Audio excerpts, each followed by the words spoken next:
FYP, di makapaniwala may di inaasahan bukod sa sponsor, sino pa kaya ang darating?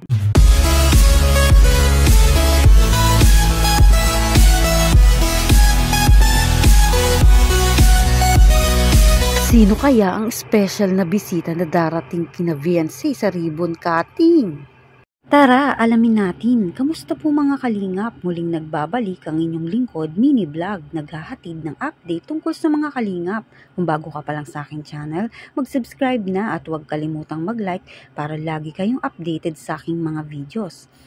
At patuloy po natin na suportahan ang founder po ng Kalingap na si Kuya Val Santos at Kalingap Rob dahil alam naman natin na madaming natutulungan sila na mga kababayan natin. Araw-araw po natin na suportahan at panoorin ang kanilang mga videos. VNC, may di inaasahang bisita na darating sa ribbon cutting. Bukod sa sponsor, sino kaya iyon mga kalingap? Sponsor, binigyan nga po si Edu ng 50k sa kanyang kaarawan. Sino kaya ang sponsor na yon?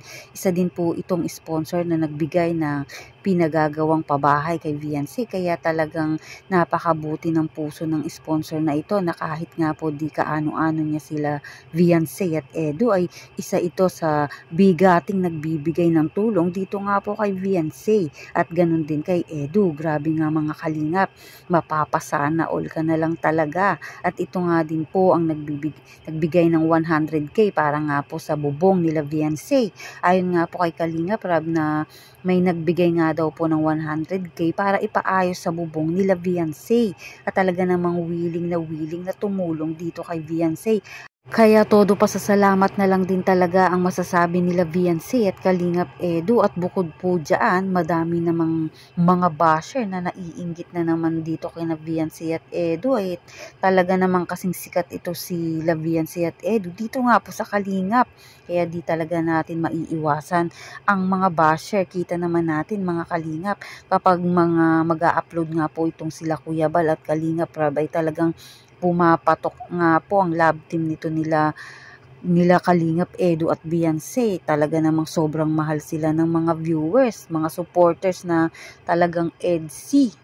Aabangan naman natin mga kalingap ang nalalapit nga pong pagpunta nila ng Hong Kong, lalo na nga po mga OFW excited nang makita ang EDC. Talaga namang maraming nagmamahal. Bukod po dyan ay nais din nila makita si Kalingap Rob, Kuya Bal at buong Kalingap nga po. Napakaswerte talaga ni VNC dahil nga po talagang nakakita ito ng tunay na tutulong sa kanila.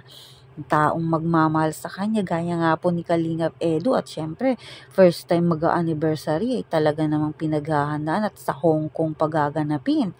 At maganda dyan ay sagot ng mga sponsor ang pagpunta nila doon at isa na rin po dyan si Kalingap Rob.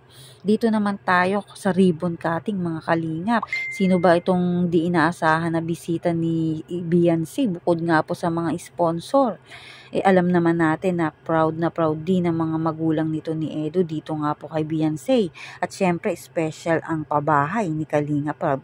Kaya expect natin may mga bisita na di natin inaasahan na dadalo rito sa ribbon cutting na isa na dyan ang malamang ang magulang nga po nito ni Edu na at mga sponsor na talagang proud kina Kalingap Edu at VNC. Abangan po natin ngayong week na po yan bago nga po sila magtungo sa Hong Kong sa 14.